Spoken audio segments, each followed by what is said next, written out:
আসসালামু আলাইকুম, শুভ সকাল। এখানে আমি একটি আলু ঝুরি, ঝুরি করে কেটে নিচ্ছি। আর সাথে নেব হচ্ছে সেচি শাক। কারণ আমি আজকে ডালের বড়া বানাবো। কারণ আমাদের সকালের নাস্তা হচ্ছে পান্তা ভাত। পান্তা ভাতের সাথে ডালের বড়া আর সাথে থাকবে আলু ভর্তা, ডিম ভাজা। তো এই তো সেচি শাকটা আমার ঝুরি, ঝুরি করে কেটে নেওয়া হয়ে গেছে। তো এখানে আমার আলু সিদ্ধটাও হয়ে গেছে। কারণ আমি প্রেসার কুকারে দিয়েছিলাম। তো সময় থাকে না হাতে, অনেক তাড়াতাড়ি করে সকালে নাস্তার আয়োজন করতে হয়। তো এই তো আমার আলহামদুলিল্লাহ আলু ভর্তাটাও হয়ে গেছে। তো প্রেসার কুকারে আলুটা দিলে তাড়াতাড়ি সিদ্ধ হয়ে যায় আরকি। তো আমাকে খুব সকালবেলা নাস্তাটা খুব তাড়াতাড়ি করে বানাতে হয়। তো এই তো এটা এখানে আলু ঝুরি, ঝুরি করে কেটে নিলাম। আর হচ্ছে এখানে সেচি শাক, পেঁয়াজ কুচি, কাঁচামরিচ কুচি, তারপরে সাথে আমি অল্প একটু লবণ আর আমি সাথে দেব যে এখানে ম্যাজিক মসলা। কারণ ম্যাজিক মসলাটা দিলে এই ডালের বড়াটা আমার কাছে ভীষণ ভালো লাগে খেতে।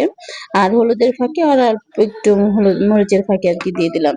তো দিয়ে তারপরে এটা ভালো করে মেখে নেব ডাল বাটাটা দিয়ে। তো আ ভালো করে মেখে নিয়ে তারপরে এটা আমি গরম তেলে দিয়ে তারপরে এটা ভাজবো। তো মাখা হয়ে গেছে, এই যে আমি এটা গরম তেলে দিয়ে দিলাম ডালের বড়াটা।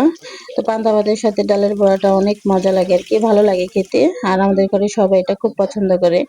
তো আলহামদুলিল্লাহ ডালের বড়াটা দেখতে যে সেই ছিল আর খেতেও অসাধারণ ছিল। তো আমার ডাল বড়াটা বানানো শেষ। তো এখানে আমি সাথে ডিম ভাজাটাও করে নিচ্ছি। তো কমপ্লিট আমার ডিম ভাজাটাও। তো এই যে নাস্তার জন্য কমপ্লিট, সবাই নাস্তা খাবে একসাথে বসে। তো এই তো আমার পান্তা ভাতের সাথে থাকছে আলু ভর্তা, ডিম ভাজা, ডালের বড়া, কাঁচা পেঁয়াজ, শুকনা মরিচ। তো নাস্তাটাও অসাধারণ ছিল, দুর্দান্ত। তো সবাই ভালো থাকবেন। আল্লাহ হাফেজ।